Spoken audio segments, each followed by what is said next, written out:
and welcome to Technology Tap. I'm Professor JRod. On this episode, we're going to talk about planning and taking a CompT exam during this pandemic. As you all know, we're all going through the pandemic here all around the world. And, it's not taking an exam, it's not the same as it was before the pandemic. It's really hard to go to a testing center and actually take an exam. So CompTIA has come up with a way of you taking the exam at home. So a lot of my students have asked me, well, how does that work? So today we're going to speak to someone who actually took an exam. I interviewed him last week and I asked him how it is taking an exam, a CompTIA exam during the pandemic. So I think for many of my students, they will find this episode very, very, very interesting. So I hope you enjoy the interview.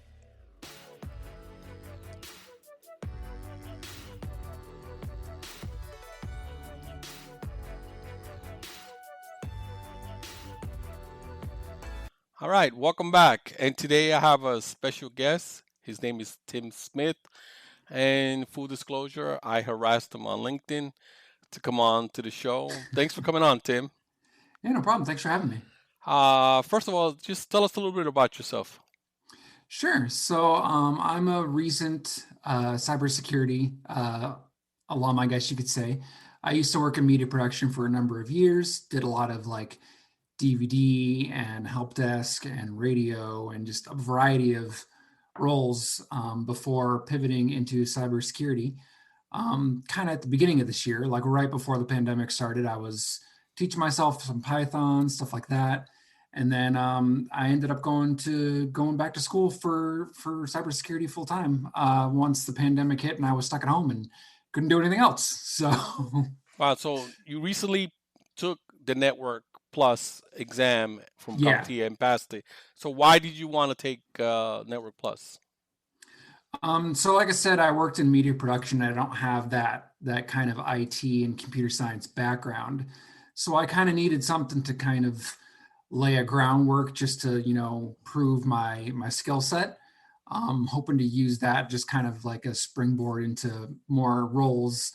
And then just generally speaking, if you know networks, that gives you a leg up in cybersecurity because it almost always touches that topic. So I have my Security Plus already, and I figured I wanted to make sure I knew my networks really well, and that was a good way to do it. So you got your Security Plus first, and then your Network Plus. Yeah, and that's only because I had been doing schooling for security, so the topics were just fresh in my mind. So I just jumped into security right away. I probably wouldn't have gone in that order otherwise, but Yeah, no. Normally people take Network Plus first and yeah. then Security Plus. That's the way I did it. Wow, that's very impressive that you took the Security Plus first. Wow, that's good job on your part. How was it taking the Network Plus during the pandemic? Well, it was a lot of just like reading and studying. You know, uh, if you live with someone, I recommend sending them a chart of ports and protocols. I gave one to my wife, and she would just randomly quiz me, just be like, "Hey, what's 22?"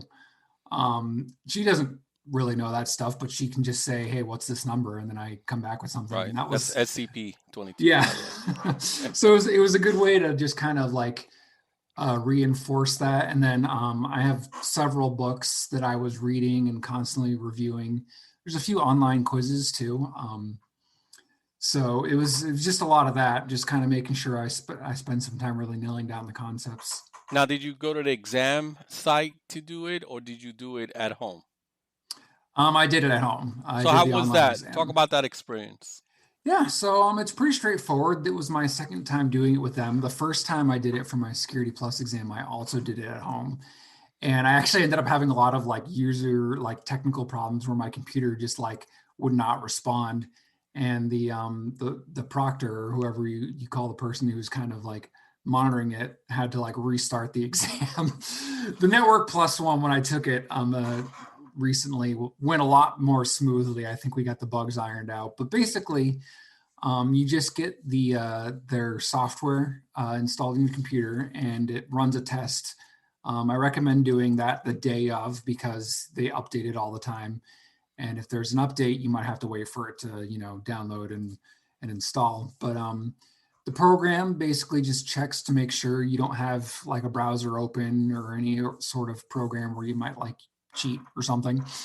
And then they have you take pictures of your desk to show that you don't have like flashcards sitting there or something like that. It's pretty straightforward. They use a webcam that just kind of stays on you to make sure that you're present the whole time and you're not asking somebody else for help. But it kind of mimics the classroom experience pretty well, all told. So yeah. I was under the impression, do they give you anything to write on? Because in the real exam, they give you a whiteboard to write on. Are you allowed to write anything? Yeah, so their little app has a little section that you can type in and write on. Um, Not the most intuitive compared to just like writing on normal paper, but I made it work. I mean, I had to do a couple things for subnetting in there, which I'm not good at math in my head. So I definitely made use of their little note taking area for that part of the exam. Okay. Yeah, because when I took my Network Plus, and I kind of did similar, well, a little different because I worked in help desk for over 20 years, but my bachelor's degree was in forensic psychology. Oh, And when I cool. wanted to go to graduate school, you know, what am I going to tell them? Look, so I had to write a resume. So I went and got my A plus and Network Plus, and was able to put it on the resume to send it to the school. But I did a boot camp. I took my Network Plus class in 4 days, and Wow, took the exam on Saturday. that is a Yeah, very Monday through condensed amount of Thursday. time. Yeah, yeah. But I'm a strange cat. Like I'll stay home and study for 4 or 5 hours, when I want to get something done. So I was able, I did A plus 1 week, and the following week I did Network Plus. Yeah, but then I waited That's a little bit to do Security Plus. yeah, Yeah, I waited a that's pretty couple of intense. months. I Yeah. I probably spent some a like a hardcore like week of like solid studying, and I mean I was immersed in the topics prior to that, so it's not like I went in fresh.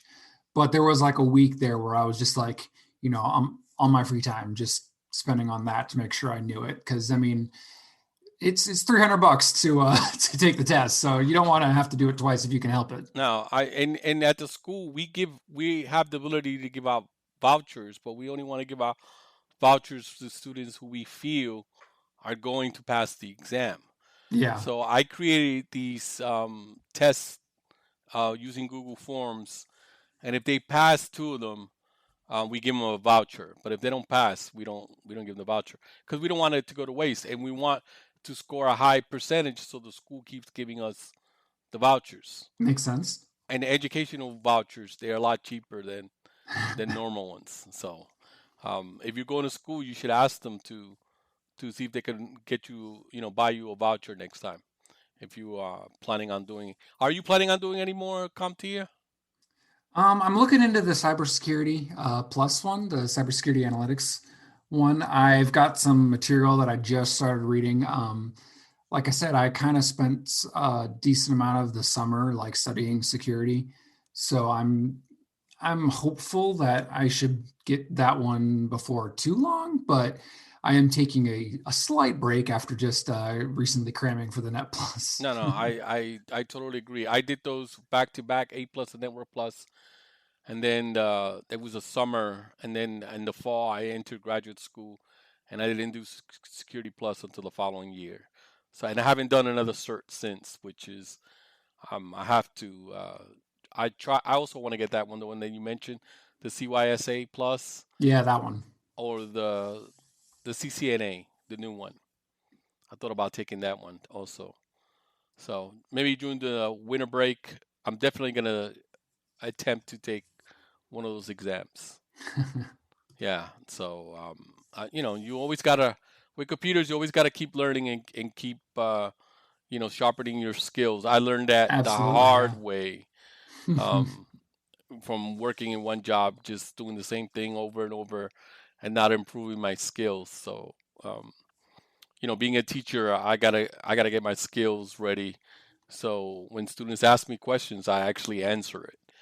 So yeah. All right. So what's on deck for you? Are you working? Did this change your life? Are you getting another job? What's the I'm currently on the job hunt for something, hopefully in the security field. Not quite narrowed down a specific field yet. And, in a number of years, I'd like to maybe do something like threat intel or, something more specific like that. I enjoy some, I've been doing some like digital forensics stuff just on the side for like to keep my skills fresh. And I've enjoyed that a lot. So I think, one day I'd like to be in that kind of field. But right now I'm just on the hunt for something security related. That's a large part of why I did the cert, was just to, be more appealing to, hiring, No, people hiring. I have a lot. I also teach at a technical school on the weekends, and I've had, students who come to the class to, they want to change their life, they want to do better, and, they figure that, if they take a, A plus on Network Plus or Security Plus class, they're able to do that. But I always tell them, it's study is the key. I cannot emphasize you have to study for this type of exam. It's not an easy exam. It's not your typical high school. When they say, when is the 4th of July? What does the 4th of July mean? It's not like that. And I've told, especially A plus, I always tell my students, if you read the question, a lot of times you find the answer in the question. Have you experienced that? Yeah, and for sure that one of the things to really look out for is that with Net Plus and Security Plus, the two that I've done, it's not so much, straight memorization. It's like you said, you have to be able to practically apply it in a like a real world type of scenario. So like I can, for instance, memorize the ports and the protocols associated with the port numbers, but it's not going to be usually, I mean, there might be one or two questions where it'll just straight up ask you, what is 23? But instead, it'll be more like so and so found that this service wasn't working today. What's the most likely reason for that? So it's, they'll give you a short scenario where you just need to be able to apply what you've been studying. So it's not just straight memorization. Right, and that's what I try to emphasize in my classes, that it's not, you and a lot of times you read the question and you can pick off one or two choices as not the right one, Right. right? Because if they're talking about routers, then if one of the answers is MAC address, probably not the answer. Or if the problem, one of the questions, one of the probable answers is bits, probably not the answer.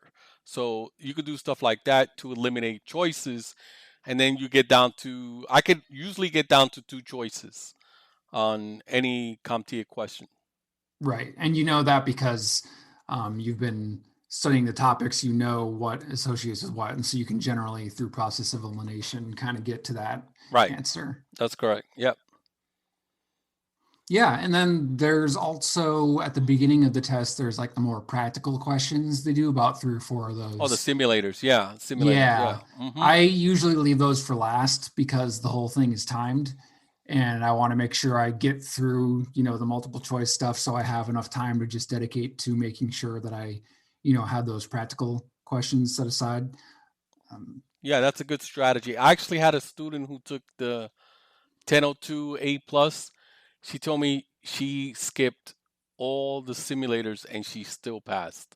wow. I said, you must have gotten almost every question right. Yeah. I told her. I said, you probably got almost every question right. She goes, I didn't do any of them. She said she was a smart student though. That would be unusual, I would think. Yeah, no, but They don't she tell you how, they grade, so I don't yeah. know what weight those have, but I would assume it's significant. Yeah, she got a 700, 700, so she got it right on the nose. So I'm like, you must have got almost every question right if you missed all the simulators. So, all right, Tim, thank you so much for coming on. I'll appreciate it. I'll put, uh, you know, I'm sure the students will find this very, very knowledgeable, and I appreciate for you coming on. Yeah, happy to be here. Happy to help. And that's all the time we have for today. I'd like to thank Tim Smith for coming on the program. You could email Tim at tsmith6421 at gmail.com. He's looking for a job. So if anybody out there wants to hire him, you could email him and set up an interview. That's all the time we have today. And it's always stay safe, wear a mask, and be nice to each other. Until next time.